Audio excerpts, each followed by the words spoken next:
Mehndi beginners అయితే ఈ వీడియోని అసలు మిస్ అవ్వకండి. ఈ వీడియోలో చూపించే డిజైన్ ఈజీ స్టెప్స్ లో ఎలా వేయాలి అనేది ఈ వీడియోలో నేను చూపిస్తున్నాను.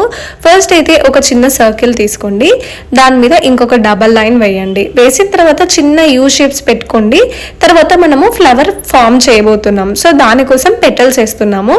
తర్వాత సేమ్ ఫ్లవర్ ని యాజ్ టీజ్ గా మళ్ళీ ఆ ఫ్లవర్ పైన వేస్తున్నాము. ఈ విధంగా వేయడం వల్ల మనకు డిజైన్ అనేది కొంచెం ఎక్స్టెండ్ అవుతుంది. తర్వాత సేమ్ రొటీన్ గా ఉండకుండా కొంచెం ఒక పెద్ద సర్కిల్ తీసుకొని దానికి 3 లైన్లు వేసి సేమ్ మళ్ళీ చిన్న యూ షేప్స్ని చుట్టూ సర్కిల్ అంతా వేస్తున్నాము. వేసిన తర్వాత సేమ్ అదే ఫ్లవర్ని మళ్ళీ కంటిన్యూ చేస్తున్నాం. సేమ్ అదే ఫ్లవర్ ఇన్నిసార్లు వేస్తే బాగుంటుందా డిజైన్ అనే డౌట్ మీకు రావచ్చు, కానీ మనము ఎన్నిసార్లు రిపీట్ చేసినా పర్వాలేదు ఎలిమెంట్స్ అనేవి. కాకపోతే వేసిన ఎలిమెంట్ అనేది పర్ఫెక్ట్గా ఉంటే మాత్రం సరిపోతుంది, డిజైన్ చాలా అందంగా వస్తుంది.